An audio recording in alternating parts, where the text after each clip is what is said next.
Bonjour à tous, merci encore à ceux qui me soutiennent et bienvenue aux nouveaux.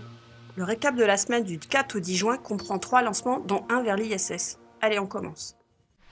3, 2, 1, 0, ignition. Liftoff.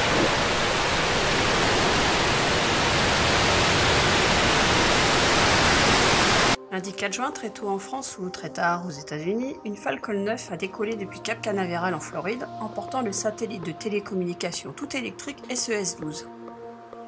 Fabriqué par Airbus Defence and Space à Toulouse, le satellite de 5 tonnes embarque 2 missions de télécommunication de grande capacité, équivalentes à 2 charges utiles conventionnelles dans un seul satellite, grâce à sa propulsion tout électrique. Par contre, il mettra 4 à 6 mois pour atteindre son orbite géostationnaire opérationnelle. Le premier étage de la Falcon 9 utilisé est une version ancienne Block 4 qui a volé en septembre 2017 pour la mise sur orbite de l'avion spatial X-37B de l'US Air Force. Il n'a donc pas été récupéré. SpaceX n'a actuellement pas de navire sur la côte est équipé d'un système de récupération de la coiffe comme celui de Mr. Steven. Une tentative de récupération de la coiffe après amérissage dans la mer a peut-être été effectuée par SpaceX, mais il n'y a pas d'informations officielles à ce jour. Il s'agit du 11e lancement pour SpaceX cette année.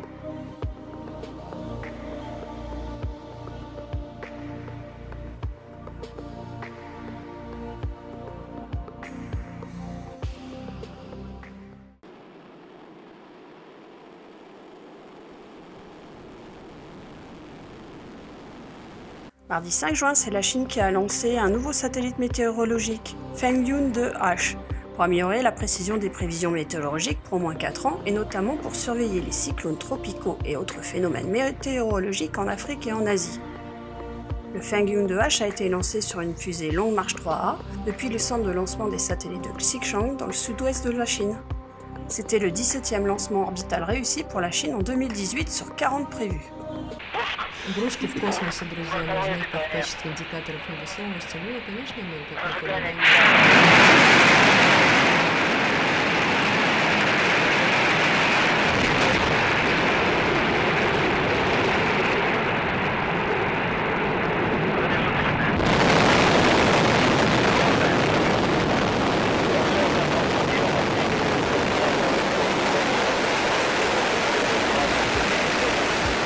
Mercredi 6 juin, le décollage d'une Soyouz a eu lieu depuis le cosmodrome de Baïkonour, à son bord le vaisseau Soyouz MS-09 et un nouvel équipage pour la Station spatiale internationale.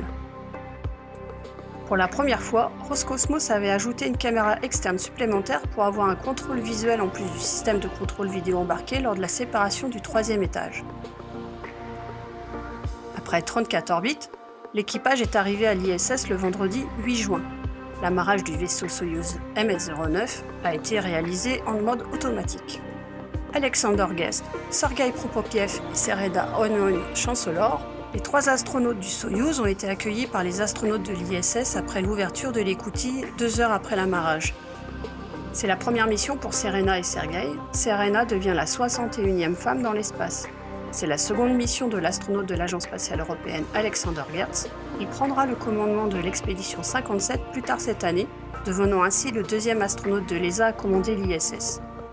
C'est donc l'expédition 56 qui démarre, mais aussi la mission Horizon de l'Européen. Ce lancement a été très marqué par la Coupe du monde de football qui démarre en Russie le 14 juin prochain. Je vous laisse découvrir pourquoi dans l'article du blog.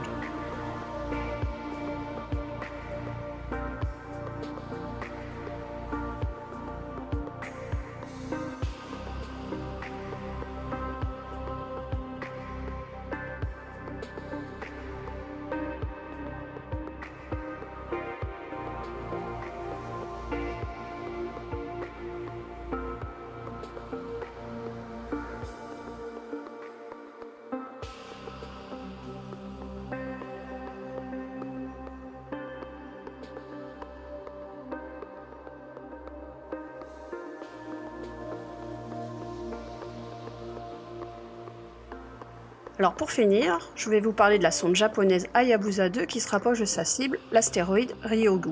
Désormais, la détermination orbitale précise de l'engin spatial et de l'astéroïde se fait par radio et navigation optique.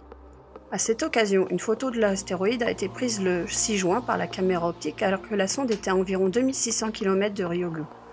Sur cette première image, un pixel est d'environ 22 secondes d'arc. Sur la seconde image, la longueur d'un pixel serait d'environ 0,3 km, donc impossible encore de connaître la forme de l'astéroïde. Hayabusa 2 se situe à environ 1,9 unités astronomiques de la Terre, soit environ 284 millions de kilomètres. Toutes les télécommandes ou télémesures prennent actuellement 32 minutes aller-retour. Voilà, c'est fini pour cette semaine. Dans les jours à venir, il y aurait le lancement d'une H2A japonaise avec un satellite radar et une Soyouz avec un satellite de navigation russe GLONASS. Je vous mets dans la description un lien pour accéder à ce calendrier des lancements que je tiens un jour et que vous pouvez consulter gratuitement.